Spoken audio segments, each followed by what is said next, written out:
So yeah, no, just going straight back to the travel industry stuff. So where the conversation started, we were speaking about UX dark patterns, especially where it does feel like users are being tricked to sign up for things, and like the generic design industry is like, well, this is terrible. But as a UX designer who's worked in that industry, I mean, how do you responded on in LinkedIn quite a positive way? But I'm just curious, how would you respond to that again? I think it depends what you mean by dark patterns, but for the most case, I agree. When I think what a lot of people are referring to when they think of dark patterns can be things like highlighting urgency. So when a property might have a limited amount of rooms on an online travel agent website like Booking.com or Expedia, and then there's a message that highlights that there's only a certain amount of rooms there. That's not necessarily always true, and it is stated Really? usually that.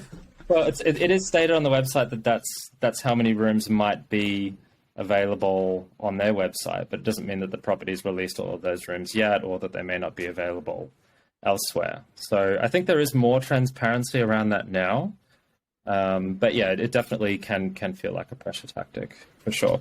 But I mean, are those things? I mean, say like all the execs or the designer, PM, and engineers in a room together. It's okay. We've got a metric. Like we need to push people to get through the process quicker. I mean, how do these? I mean, do these concepts just gradually evolve from there, or someone goes, okay, let's lie. I mean, obviously, people are not saying, well, let's lie to the users. I mean, how do they actually? Because this is like, you know, when someone's not in the room, they all these kind of like, oh, this people evil. Like, all right, they're you know, how can we trick them? But it's usually a lot more scattier than that, I find. Yeah, I think I'm trying to think of a diplomatic. Okay, so it's as bad as I thought it was. I do know some of the history of some of these experiments, but let's maybe go back to the A/B testing part. So everything that you would see, if we're talking about Booking.com specifically, majority of things on that website are done vetted through A/B tests, Yeah. and then that is using metrics, which could sometimes be how many customers book. Then there could be other metrics like things like are they contacting customer service, and then any other sort of behavioral metrics you might be measuring there. And for those who aren't familiar with how A/B testing works, so you have like what we call a base, which is the existing website, and then you have a variant or variation. So you change something, and you have a base. You split the traffic in half, and then you see how does one perform against the other. And there's a lot more to it than that, but that's more or less how it works. Yeah.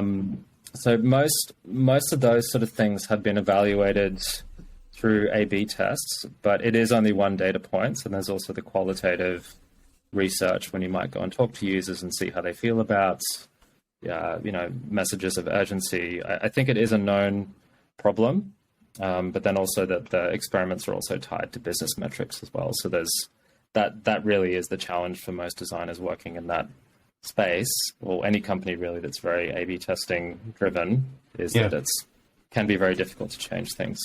So what would you say the most important metric in the travel industry is then? The travel or bookings, more or less.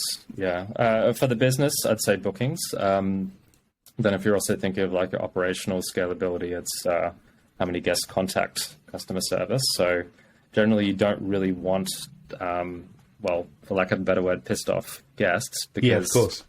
It also means that your call centers can't handle all that inbound. So guest satisfaction is still very important.